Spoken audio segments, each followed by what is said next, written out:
Next 8th question is which of the following pairs of sets are disjoint. हमें pair of sets दिए हुए हैं और हमने बताना है कि उनमें से कौन से डिसजॉइंट हैं।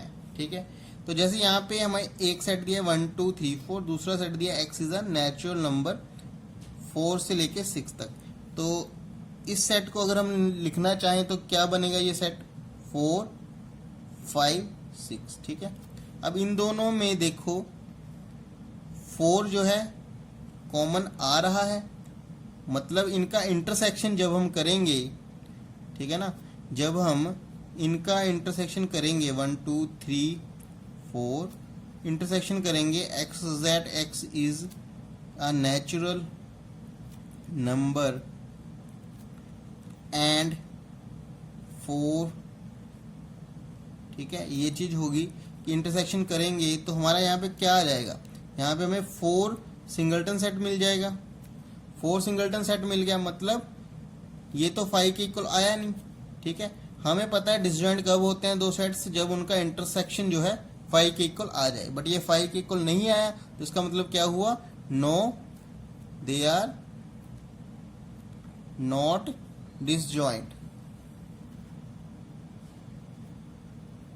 ठीक है, ये डिसजॉइंट सेट नहीं है।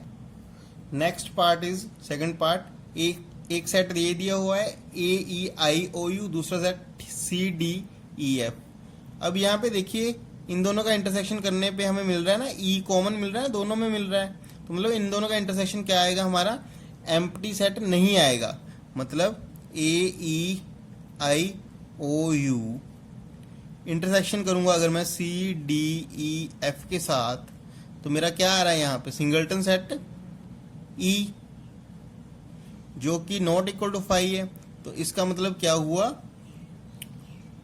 Not disjoint. ठीक है, तो ये भी डिसजॉइंट हमारे नहीं आए। उसके बाद हमारा जो थर्ड पार्ट है, हमारे पास एक सेट दिया है x such that x is an even integer. तो वो कौन सा सेट होगा, इवन इंटीजर्स का, है ना। क्या होंगे वो, -2 0 2 4, ठीक है, 6 8, इस तरह से चलेंगे। फिर हमने इंटरसेक्शन करके देखना है ऑड इंटीजर्स के साथ। ऑड इंटीजर्स कौन से होंगे मेरे, -3 -1 1 3, ठीक है, 5, इस तरह से चलेंगे। अब इन दोनों में कुछ भी कॉमन नहीं है, तो इनका इंटरसेक्शन क्या आएगा मेरा, 5। तो मतलब क्या हुआ कि ये दोनों सेट्स क्या होंगे मेरे, डिसजॉइंट सेट्स। ठीक है, ठीक है, तो मतलब तीनों पार्ट्स में से सिर्फ थर्ड पार्ट वाला जो हमारा पेयर दिया हुआ था सेट्स का, वही हमारा क्या निकल के आया, डिसजॉइंट सेट निकल के आया। 9th question is if A set दिया B C D, ठीक है, 4 सेट दिए हुए हैं, हमने फाइंड करने हैं ये सारे सेट्स। तो पहले A माइनस B का डिफरेंस। अब इसमें क्या होगा, हमने लिखने A के एलिमेंट्स हैं और जो B के साथ कॉमन है वो हमने नहीं लिखने।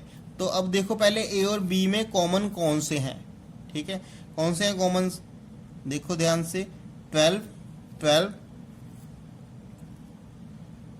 ठीक है, और फिर और कोई भी नहीं कॉमन, सिर्फ 12 ही यहाँ पे हमें दोनों में मिल रहा है ना, मतलब कॉमन मिल रहा है। तो मतलब क्या लिखूंगा मैं फिर इसका आंसर, 3 6 9, मतलब A के एलिमेंट्स लिखूंगा, जो कॉमन है वो नहीं लिखने, 15 18 21। तो ये मेरा answer. Next is A minus C। तो कौन से एलिमेंट्स यहाँ पे कॉमन आ रहे हैं हमारे, एक तो देखो ये 6 आ रहा है कॉमन, ठीक है, ये 6 यहाँ पे भी है, यहाँ पे भी है, और फिर उसके बाद जो है हमारा 12 भी आ रहा है कॉमन, ठीक है। तो 6 और 12 को छोड़ के हमने A के एलिमेंट्स लिख देने हैं। तो 3, ठीक है, 9 15 18 21। तो ये हमारा आंसर।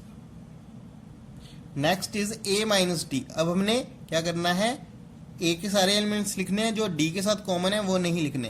तो यहाँ पे देखो पहले कॉमन कौन से हैं, सिर्फ 15 यहाँ पे कॉमन आ रहा है, बाकी और कोई भी कॉमन नहीं है A का D के साथ। तो इसका मतलब हमने बाकी सारे लिखने हैं A के एलिमेंट्स, सिर्फ 15 को नहीं लिखना। 21। तो ये हमारा आंसर। ठीक है, अब हमने लिखना है हमारा फोर्थ पार्ट, जिसमें b माइनस ए करना है, मतलब जो पहले लिखा है सेट उसके एलिमेंट्स लिखने हैं और जो a के साथ कॉमन है वो हमने नहीं लिखना है। तो मतलब क्या देखेंगे हम, कॉमन एलिमेंट्स देख लो, b और a के साथ कौन से हैं कॉमन एलिमेंट्स, सिर्फ 12 है कॉमन, और b के एलिमेंट्स लिखेंगे 4, 8, 16, 20। ये हमारा आंसर। तो नेक्स्ट है हमारा c माइनस ए। अब c और a के साथ देख लो कॉमन कौन से हैं, सिर्फ 6 और 12 दोनों में आ रहा है। तो 6 और 12 को छोड़ के हमने c के सारे एलिमेंट्स लिखने हैं, 2, 4, 8, 10, 14, 16। ठीक है, ये आंसर। तो नेक्स्ट है हमारा d माइनस ए। अब d और a में देखो कॉमन कौन से हैं, सिर्फ 15 आ रहा है दोनों में। ठीक है, तो फिर d के लिखेंगे, 15 को नहीं लिखेंगे, 5, 10, 20, ये आंसर। ठीक है, तो हमारा जो 7th पार्ट है b माइनस सी। अब हमने देखना है b और c में कॉमन कौन से हैं।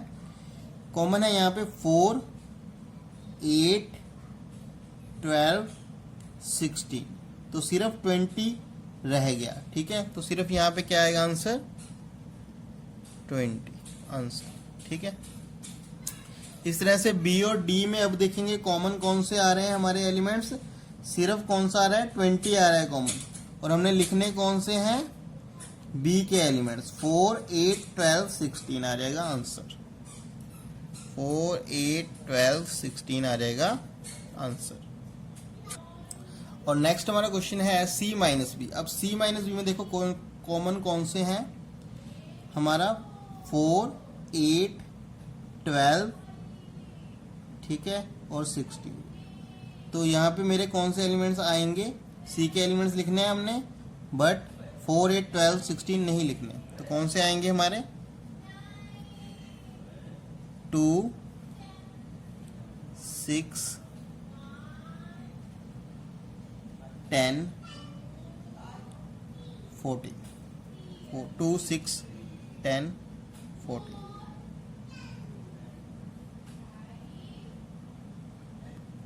Next is d minus B. अब d माइनस बी में देखना है हमने, d और b में कॉमन कौन से हैं एलिमेंट्स, d और b में सिर्फ हमारा 20 कॉमन है। तो d माइनस बी, तो 5, 10, 15 हमारा सेट में आ जाएगा। 5, 10, 15 is answer. Next is c minus D. अब c और d में देखो कॉमन कौन से हैं, c और d में कॉमन है हमारे सिर्फ 10। ठीक है, बाकी तो कॉमन कुछ भी नहीं है। तो मतलब c के सारे लिख देंगे सिर्फ 10 को छोड़ के, 2, 4, 6, 8, 12, 14, 16, ये हमारा आंसर।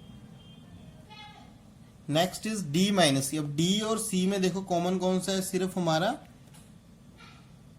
d और c में हमारा कॉमन है सिर्फ 10। देखो 10 नहीं है, बाकी तो और कोई भी हमारा सेम एलिमेंट नहीं आ रहा जो दोनों में प्रेजेंट हो। तो मतलब क्या होगा फिर यहाँ पे हमारा 5, 15 और 20, 5, 15, 20, ये हमारा फाइनल आंसर।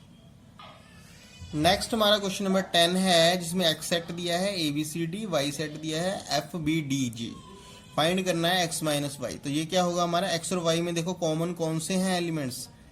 यहाँ पे देखो ABCD, यहाँ पे सिर्फ B और D कॉमन आ रहे हैं, B और D।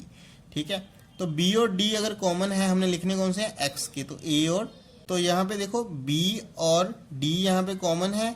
ठीक है, x के एलिमेंट्स लिखने और कॉमन वाले नहीं लिखने, तो यहाँ पे आंसर क्या आएगा, A और C। ठीक है, AC आएगा यहाँ पे। नेक्स्ट हमारा y माइनस एक्स, यहाँ पे कॉमन क्या था हमारा, B और D, और लिखने हमने y के एलिमेंट से, क्या आ जाएगा फिर यहाँ पे FG। ठीक है, x इंटरसेक्शन y में क्या आएगा, जो दोनों में हो प्रेजेंट, B D, ये answer. 11th question is, if R is a set of real numbers and Q is a set of rational numbers, then what is R minus Q? अब देखो सेट ऑफ रियल नंबर्स है हमारा R, और Q है set of rational number. R minus Q क्या होगा, मतलब real numbers में से हमने अगर रैशनल नंबर्स निकाल दिए तो रियल नंबर्स में हमारे पास कौन कौन से नंबर्स बच जाएंगे, क्योंकि हमें पता है कि रियल नंबर्स में दो तरह के नंबर्स होते हैं, रैशनल एंड इरेशनल। अगर हमने रैशनल निकाल दिए तो बचे कौन से, इरेशनल। तो आर माइनस क्यू क्या डिनोट करेगा, सेट ऑफ इरेशनल नंबर्स। ये हमारा आंसर। नेक्स्ट क्वेश्चन इज, हमने बताना है कि स्टेटमेंट्स में से कौन सी ट्रू है कौन सी फॉल्स है। देखो यहाँ पे जो लिखा हुआ है, ये हमारे पास सेट दिया है और ये वाला सेट दिया है। इनमें से ये बोल रहे हैं ये दोनों क्या है, डिसजॉइंट है। क्या ये डिसजॉइंट है? देखो यहाँ पे इन दोनों का इंटरसेक्शन करोगे तो क्या आएगा, एम्प्टी आएगा। अगर इंटरसेक्शन करोगे तो क्या आएगा, उनमें आएंगे कॉमन एलिमेंट्स। तो 3 है यहाँ पे कॉमन, तो सिंगलटन सेट 3 आ जाएगा। वो तो एम्प्टी सेट के इक्वल है नहीं, मतलब ये डिसजॉइंट तो है नहीं, बट यहाँ पे लिखा है डिसजॉइंट है, तो ये क्या हो जाएगी हमारे पास स्टेटमेंट, फॉल्स। ठीक है। इसी तरह से हमारे पास जो सेकंड पार्ट है उसमें AEIOU है, ABCD है, ये कह रहे हैं कि डिसजॉइंट है ये। अब देख लेते हैं यहाँ पे, अगर हम इनकी इंटरसेक्शन करेंगे तो वो आएगा सिंगलटन सेट A। ठीक है, और वो तो एम्प्टी सेट के इक्वल है नहीं, तो इसका मतलब क्या आएगा, अगर वो एम्प्टी सेट के इक्वल नहीं आया तो मतलब ये डिसजॉइंट नहीं होंगे। बट यहाँ पे लिख रहा है ये कि डिसजॉइंट सेट्स हैं, तो ये भी हमारी क्या हो जाएगी, फिर फॉल्स हो जाएगी। ठीक है। नेक्स्ट है हमारे पास, ये दोनों सेट्स बोल रहे हैं डिसजॉइंट हैं। देख लेते हैं इंटरसेक्शन करके, या फिर देख लो कि कॉमन एलिमेंट्स कितने आ रहे हैं यहाँ पे, है ना, आ भी रहे हैं कि नहीं आ रहे। अगर कोई भी कॉमन नहीं आ रहा तो मतलब वो डिसजॉइंट है। देख लेते हैं यहाँ पे 2, 6, 10, 14, यहाँ पे सारे ऑड नंबर्स हैं, यहाँ पे सारे इवन नंबर, तो ये तो है डिसजॉइंट। और यहाँ पे बोल भी रहा है कि डिसजॉइंट सेट्स है, तो ये क्या होगा मेरा, ट्रू। ठीक है। नेक्स्ट है यहाँ पे 2, 6, 10, 3, 7, 11, क्या ये डिसजॉइंट सेट्स हैं? देख लेते हैं 2, 6, 10, ये तो सारे इवन नंबर है, ये सारे ऑड नंबर। यस, ये भी हमारे क्या है, डिसजॉइंट सेट है। तो बोल भी रहा है कि ये डिसजॉइंट सेट्स हैं, तो ये क्या होगा, फिर ट्रू होगा। ठीक है, ये हमारा था सोल्यूशन। तो ये हमारी एक्सरसाइज जो है 1.4 कंप्लीट हो चुकी है। आगे हम करेंगे एक्सरसाइज 1.5। तो हमारे साथ बने रहिएगा। हम यहाँ पे जो है 8th क्लास से लेकर 12th क्लास तक का सारा मैथ्स का सोल्यूशन जो है इस चैनल में डालेंगे, और आई होप कि आपके लिए बेनिफिशियल रहेगा। अगर आपकी कोई भी प्रॉब्लम हो तो आप कमेंट बॉक्स में कमेंट करके पूछ सकते हैं। ठीक है, और लाइक, शेयर और कमेंट कर देना, और सब्सक्राइब करके प्रेस कर देना बेल आइकन, ताकि आपको नोटिफिकेशंस मिलते रहें। ठीक है, थैंक यू वेरी मच।